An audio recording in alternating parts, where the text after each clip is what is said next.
नमस्कार, मैं हूं खुशबू पांडे। स्वागत है आपका हमारे खास कार्यक्रम जनता सरकार, जिसमें हम बात करेंगे सत्ता के सिंहासन से लेकर जनता के सरोकार तक। साथ ही हम आपको बताएंगे प्रदेश सरकार की हर उस योजना के बारे में जिनका सीधा संबंध हरियाणा के जनता से। योजनाएं प्रदेश के विकास को नई गति प्रदान करेंगी और हरियाणा की जनता का चहुमुखी विकास भी करेंगी, ताकि प्रदेश की जनता तरक्की की राह पर आगे बढ़े और हरियाणा प्रदेश निरंतर उन्नति की नई ऊंचाइयों को छूता हुआ प्रगतिशील रहे। तो अगले 30 मिनट तक बने रहिए हमारे साथ और देखते रहिए जनता सरकार।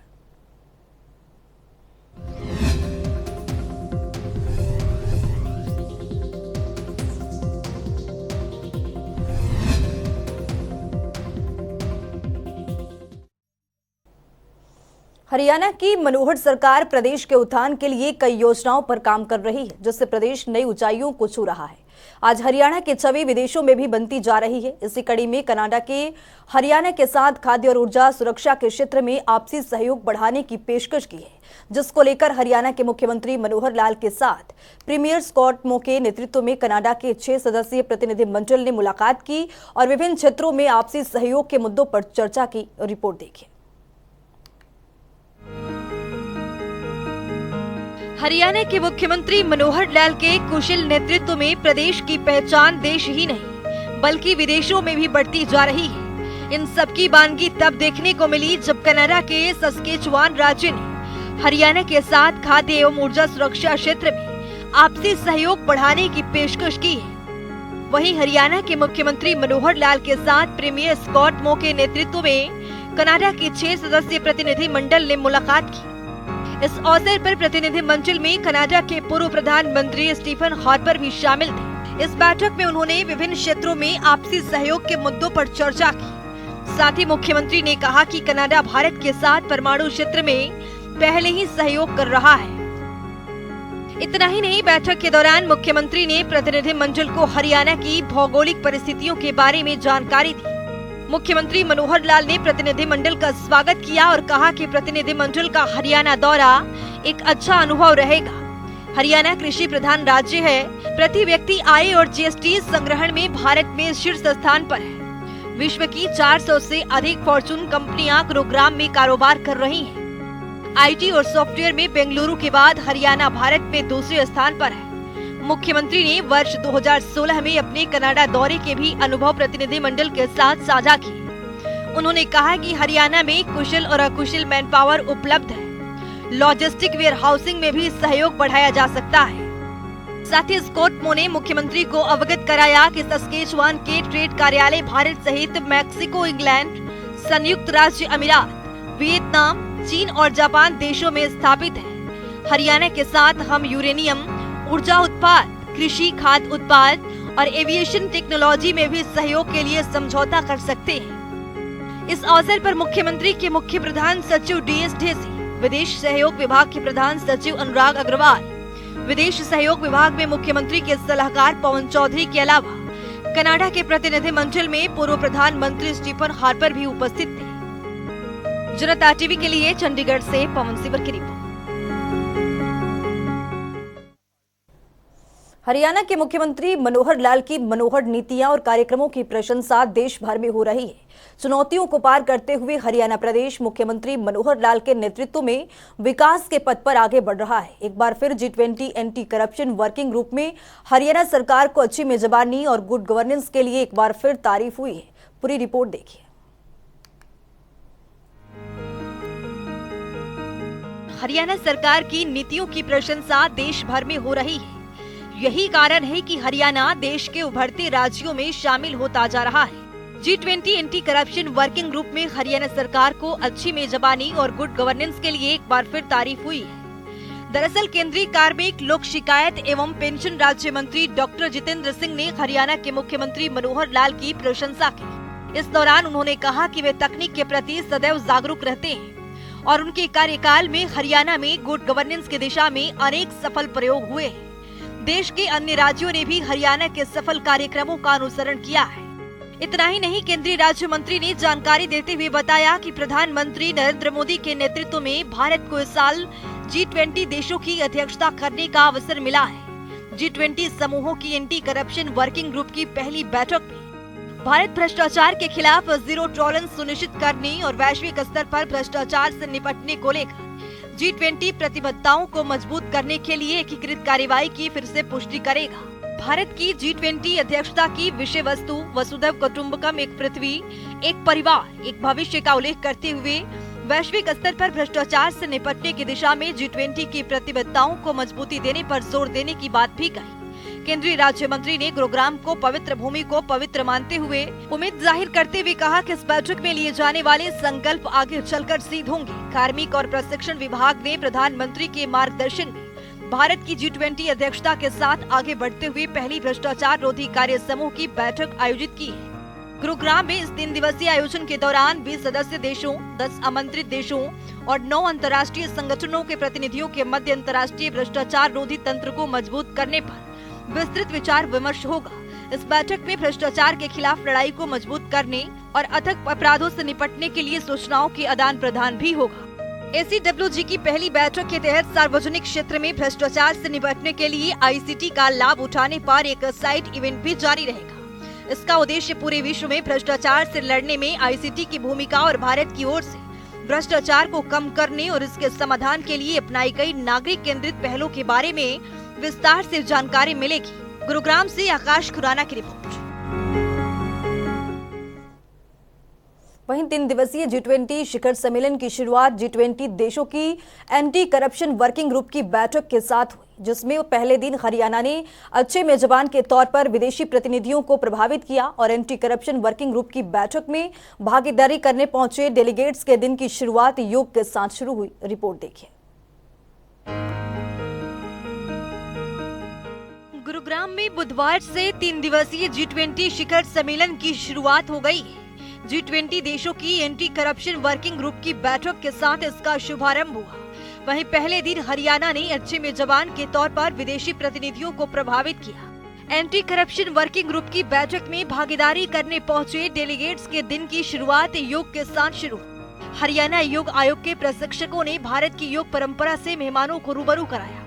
इसके साथ ही अंतर्राष्ट्रीय बैठक के आयोजन स्थल के समीप प्रतिनिधियों को हरियाणा की कला एवं संस्कृति और सुशासन आधारित कार्यक्रमों से अपडेट कराने के लिए एक स्टॉल भी लगाई गई। बैठक में पहुंचे प्रतिनिधियों ने स्टॉल पर आकर उपलब्ध साहित्य और स्क्रीन पर प्रसारित डॉक्यूमेंट्री फिल्म के प्रति विशेष रुचि दिखाई।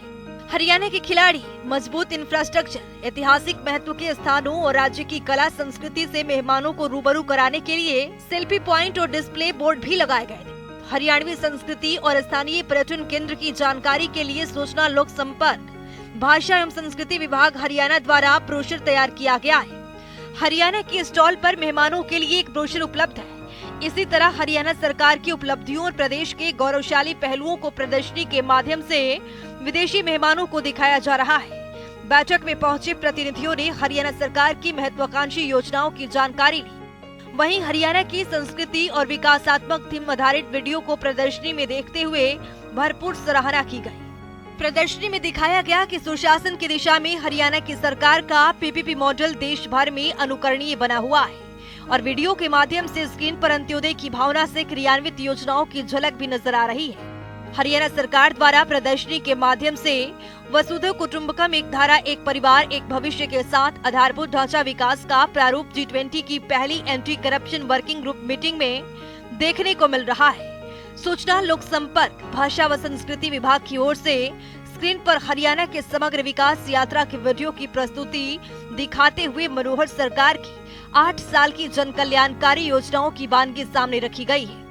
वीडियो में उन स्थानों का विवरण विजुअल सहित प्रदर्शित किया गया जहां पर विदेशी मेहमानों को विजिट होनी है। गुरुग्राम शहर, heritage transport museum, Sultanpur national park और प्रतापगढ़ फार्म हाउस, झज्जर जैसे दर्शनीय स्थान शामिल है। मीटिंग में भागीदारी बने विदेशी मेहमानों को संबंधित यात्रा स्थलों का ब्रोशर व विकास की ओर अग्रसर हरियाणा ब्रोशर का वितरण भी किया गया। प्रदर्शनी स्थल पर हरियाणा प्रदेश की संस्कृति को दर्शाता सेल्फी पॉइंट भी आकर्षण का केंद्र बिंदु रहा, जहां विदेशी धारा से पहुंचे मेहमानों ने उत्साह पूर्वक फोटो सेशन भी किया। हरियाणा के मुख्यमंत्री मनोहर लाल के 8 साल के जनहितकारी और कल्याणकारी नीतियों से सराबोर कार्यकाल में हरियाणवी संस्कृति का समावेश करते हुए विकास का गौरवशाली स्वरूप आम जन के सामने है। हरियाणा की धरा पर पहुंचने पर आतिथ्य देवो भव की संस्कृति से उत्साहित नजर आए सभी विदेशी प्रतिनिधि। हरियाणा सरकार की आवभगत व विकासात्मक कदमों सहित अपनी संस्कृति के संवर्धन में निभाई जा रही जिम्मेदारी पर खूब सराहना की है। जनता टीवी के लिए गुरुग्राम से आकाश खुराना की रिपोर्ट। हरियाणा के मुख्यमंत्री मनोहर लाल ने बुधवार को स्वामित्व योजना के संबंध में वरिष्ठ अधिकारियों के साथ बैठक की अध्यक्षता की। इस दौरान मुख्यमंत्री मनोहर लाल ने कहा कि पायलट प्रोजेक्ट के तौर पर प्रथम चरण में 2 जिलों का चयन किया गया है, जिनमें सोनीपत और करनाल जिले शामिल हैं। रिपोर्ट देखिए। हरियाणा के मुख्यमंत्री मनोहर लाल के प्रयासों का ही देन है कि प्रदेश निरंतर विकास के पथ पर आगे बढ़ता जा रहा है। इसी कड़ी में मुख्यमंत्री मनोहर लाल ने बुधवार को स्वामित्व योजना के संबंध में वरिष्ठ अधिकारियों के साथ बैठक की अध्यक्षता की। इस दौरान मुख्यमंत्री ने बैठक के बारे में जानकारी देते हुए बताया कि एक आधुनिक भूमि माप प्रणाली स्थापित की जाएगी, जो सदियों पुराने श्रृंखला आधारित मापन का स्थान लेगी। इससे भूमि के माप में अधिक सटीकता और विश्वसनीयता आएगी और विवादों की गुंजाइश भी कम होगी। साथ ही प्रदेश में इसके लिए अब 300 नए रोवर खरीदे जाएंगे, ताकि हर जिले में तहसील का लार्ज स्केल मैपिंग से संबंधित कार्य समय पर पूर्ण किया जा सके। वहीं मुख्यमंत्री मनोहर लाल ने कहा कि पायलट प्रोजेक्ट के तौर पर प्रथम चरण में 2 जिलों का चयन किया गया है, जिनमें सोनीपत और करनाल जिले शामिल हैं। इन जिलों के लाल डोरे क्षेत्र से बाहर नगर निगम क्षेत्रों के तहत आने वाली कृषि भूमि के साथ साथ राजस्व भूमि पर लार्ज स्केल मैपिंग का कार्य पूर्ण किया जाएगा। इसके अलावा परिवार पहचान पत्र के साथ हर प्रॉपर्टी को भी लिंक किया जाएगा। इन जिलों में ये कार्य 15 अप्रैल 2023 तक कार्य पूरा कर लिया जाएगा। इसके साथ ही बैठक में राजस्व एवं आपदा प्रबंधन के अतिरिक्त मुख्य सचिव डिवीजन प्रसाद, मुख्यमंत्री के प्रधान सचिव सोनीपत के उपायुक्त ललित कुमार, करनाल के उपायुक्त अनिश यादव, नगर निगम आयुक्त सोनीपत मोनिका गुप्ता सहित अन्य अधिकारी भी उपस्थित रहे। ब्यूरो रिपोर्ट, जनता टीवी। हरियाणा सरकार प्रदेश में नारी शक्ति के लिए कई बड़े और महत्वपूर्ण कार्य कर रही है, ताकि प्रदेश में नारी को कोई भी परेशानी का सामना न करना पड़े। इसी कड़ी में बुधवार को अंतर्राष्ट्रीय महिला दिवस पर दिए जाने वाले पुरस्कारों को लेकर कमेटी की बैठक हुई। इस बैठक को महिला एवं बाल विकास राज्य मंत्री कमलेश ढांडा की उपस्थिति में हुई, जिसमें उन्होंने कहा कि सराहनीय योगदान देने वाली महिलाओं को सम्मानित किया जाएगा। रिपोर्ट देखिए।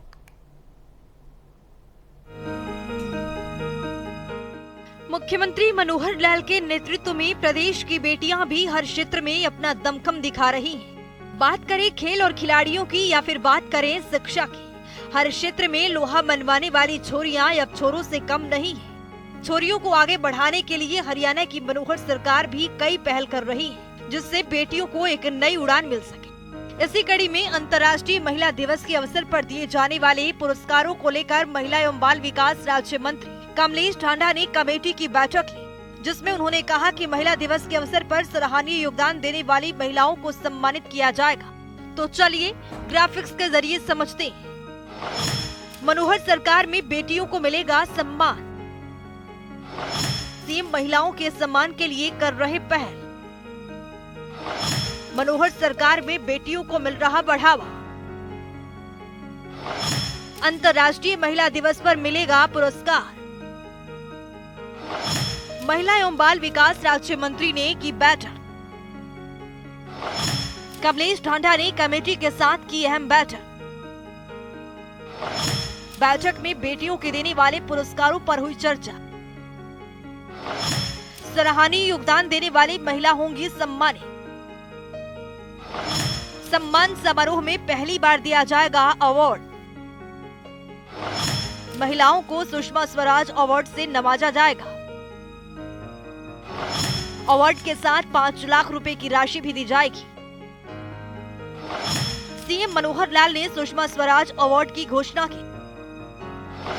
सम्मान समारोह में इंदिरा गांधी महिला शक्ति अवार्ड, कल्पना चावला शौर्य award, lifetime achievement award.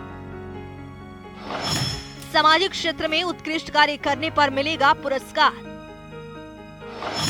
महिलाओं को स्त्री शक्ति अवार्ड भी मिलेगा। आंगनवाड़ी वर्कर्स को भी अवार्ड दिया जाएगा। वहीं हर साल 8 मार्च को अंतर्राष्ट्रीय महिला दिवस मनाया जाता है। इसी अवसर पर हरियाणा सरकार की तरफ से राज्य स्तरीय कार्यक्रम में शिक्षा, सांस्कृतिक, सेना, गायन, कला, चिकित्सा, समाज कल्याण वाली महिलाओं को सम्मानित किया जाता है। इसके साथ ही जागृति, जागरण, सशक्तिकरण, खेल, पर्वतारोहण समेत विभिन्न क्षेत्रों में प्रदेश का नाम रोशन करने वाली महिलाओं को भी सम्मानित किया जाता है। संयुक्त निदेशक पूनम रमन और अन्य अधिकारी भी उपस्थित रहे। वहीं इस समीक्षा बैठक में महिला एवं बाल विकास विभाग के संयुक्त निदेशक राजबाला कटारिया, हरियाणा राज्यपाल कल्याण परिषद की मानद महासचिव रंजीता मेहता, महिला एवं बाल विकास विभाग की आयुक्त एवं सचिव अमनीत पी कुमार, विभाग की निदेशक मोनिका मलिक समेत अन्य अधिकारी मौजूद रहे। ब्यूरो रिपोर्ट, जनता टीवी। हरियाणा की मनोहर सरकार प्रदेश के किसानों के हित में कई कदम उठा रही है ताकि प्रदेश का किसान समृद्ध हो सके। इसी कड़ी में हरियाणा सरकार ने किसानों के लिए मेरा पानी मेरी विरासत योजना भी शुरू की है। इसके तहत कई पहल प्रदेश सरकार ने की है, जिसमें से एक है सूक्ष्म सिंचाई योजना। इस योजना के अंतर्गत किसानों को हर खेत तक पानी पहुंचाना सरकार का मकसद है। रिपोर्ट देखिए। हरियाणा प्रदेश मेहनत कश भूमि पुत्रों की वो धरती जिस पर वो अपनी कड़ी मेहनत से भरपूर अन्न उपजाते हैं। कृषि प्रधान प्रदेश होने के नाते हरियाणा प्रदेश का अपना ही मान है, लेकिन इन बीते दशकों में प्रदेश के कृषकों को खेती बाड़ी के काम में कई तरह की समस्याएं भी झेलनी पड़ी। इसमें फसलों की सिंचाई सबसे ज्यादा परेशानी का कारण रहा। भौगोलिक दृष्टिकोण से हरियाणा प्रदेश में प्राकृतिक जल संसाधन के स्रोत सीमित है। प्रदेश के किसानों को लंबे समय तक सिंचाई के लिए भूजल स्तर में सुधार लाना और कृषि के उपयोग में लाई जाने वाली पर्याप्त जलापूर्ति करना सरकार के लिए अपने आप में एक बड़ी चुनौती थी। लेकिन जो बीड़ा मनोहर सरकार ने उठाया उसे पूरा किया जाना भी बेहद जरूरी था। लिहाजा सरकार ने इन वर्षों में कुछ ऐसे बड़े एक्सपेरिमेंट्स किए जो अब तक देश में किसी भी राज्य में नहीं आजमाए गए थे। हरियाणा सरकार ने मेरा पानी मेरी विरासत योजना के तहत सूक्ष्म सिंचाई परियोजना को धरातल पर उतारा ताकि प्रदेश के किसानों को किसी तरह की कोई दिक्कत न आए। खेती बाड़ी में नहरी या ट्यूबवेल के जरिए परंपरागत फ्लड इरिगेशन सिस्टम की तुलना में सूक्ष्म सिंचाई परियोजना किसानों के लिए वरदान साबित हो रही है। दरअसल फ्लड इरिगेशन सिस्टम से जहां एक और भूजल का अत्यधिक दोहन होता है, वहीं पानी की खपत भी अधिक रहती है। भविष्य में जल संसाधनों की आवश्यकता को देखते हुए सूक्ष्म सिंचाई परियोजना हरियाणा सरकार की दूरदर्शी सोच और सिंचाई प्रबंधन की एक बेहतरीन विधि साबित हो रही है। तो चलिए ग्राफिक्स के जरिए समझते हैं। सूक्ष्म सिंचाई प्रणाली में कम पानी से अधिक क्षेत्र की सिंचाई की जाती है। इस प्रणाली में पानी को पाइपलाइन के जरिए जल स्रोत से खेत तक पानी पहुंचाया जाता है।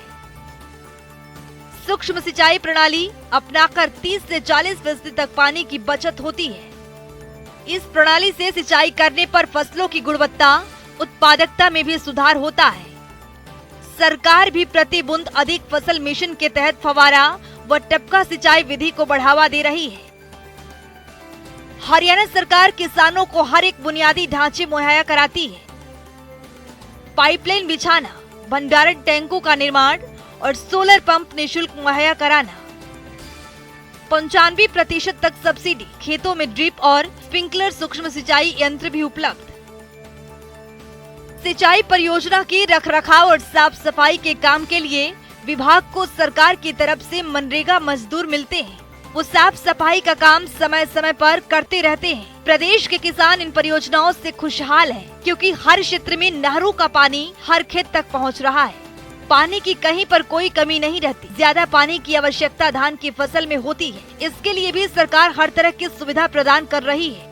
हरियाणा की मनोहर सरकार के इस दूरगामी सोच से प्रदेश के खेतों में नहर का पानी वक्त पर पहुंच जाता है। समय समय पर विभाग की ओर से साफ सफाई करवाई जाती है। कहीं पर कोई मेंटेनेंस का काम करना हो तो उसका भी काम विभाग के द्वारा समय समय पर किया जाता है।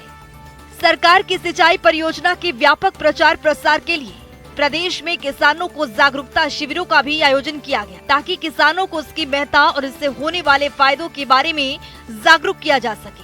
कृषि में सूक्ष्म सिंचाई परियोजना की विधि अपनाने वाले किसान इससे संतुष्ट हैं, क्योंकि इस विधि के जरिए जरूरत के मुताबिक पानी की सिंचाई के प्रयोग में लाना मुमकिन हो पाया है। जबकि पहले फ्लड इरिगेशन की विधि से बहुत सा पानी बर्बाद हो जाया करता था और इसी भूजल दोहन की वजह से जल स्तर में भारी गिरावट दर्ज की गई थी। हरियाणा सरकार के इस तरह के प्रयासों का ही नतीजा है कि आज कुशल जल प्रबंधन से सिंचाई के लिए पर्याप्त जल की बेहतर व्यवस्था हो पाई है।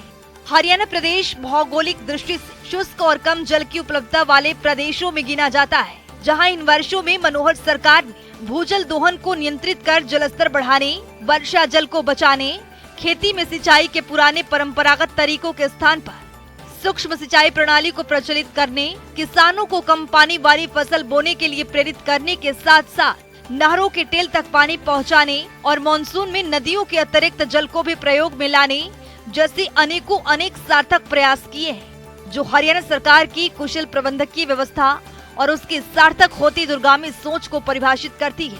ब्यूरो रिपोर्ट, जनता टीवी।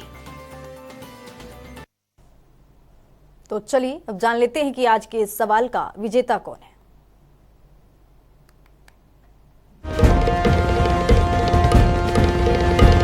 तो बात अब आज के विजेता की। जैसा कि आप जानते हैं, हर रोज एक नया सवाल पूछते हैं और सही जवाब देने वाले के नाम और तस्वीर अपने टेलीविजन स्क्रीन पर दिखाते हैं, साथ ही उसको उपहार भी देते हैं।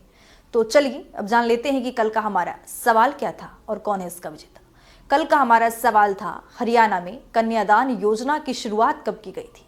इसका सही जवाब है ए, 2023। ढेरों जवाब आए, लेकिन आज के हमारे विजेता हैं गुरुग्राम से विकास उपाध्याय। विकास, आपको बहुत बहुत बधाई। तो फिर पूछेंगे आज का सवाल, देखते रहिए जनता टीवी।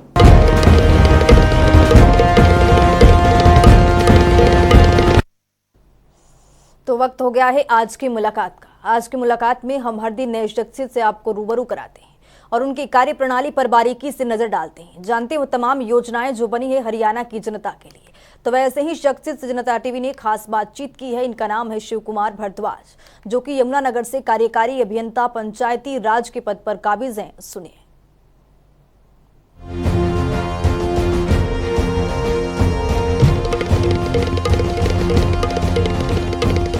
ग्रामीण क्षेत्रों में और किसान के सड़क योजना है जो है, उसमें हर विधायक जो है अपने 25 किलोमीटर के रास्ते जो है ना वो तय कर सकता है जो है ना, उसके अंदर जो है ना। तो वो किसान के सड़क योजना भी काफ़ी एक लाभान्वित है किसानों के लिए। एक जगह से लेकर दूसरी जगह तक रास्ते पक्के करने जो है ना, ईंटों के रास्ते पक्के करने जो है ना, किसान के सड़क योजना है।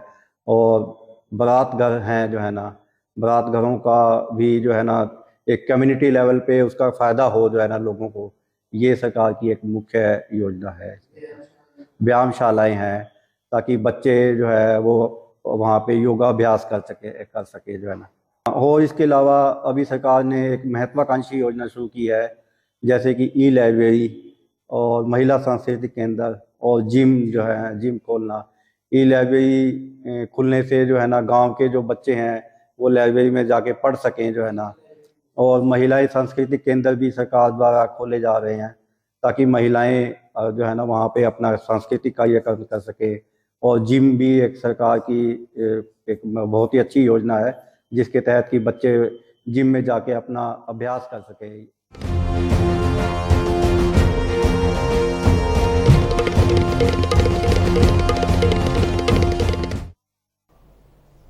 तो वक्त हो गया है आज के सवाल का। तो चलिए अब जान लेते हैं कि आज के सवाल में क्या कुछ।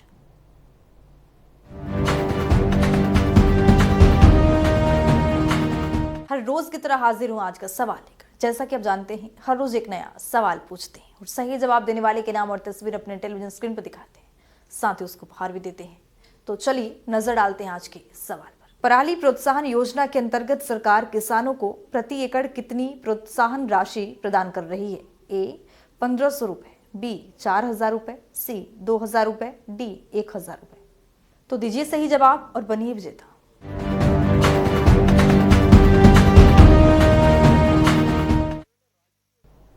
तो हमारे खास कार्यक्रम जनता सरकार में आज के लिए इतना ही। नमस्कार।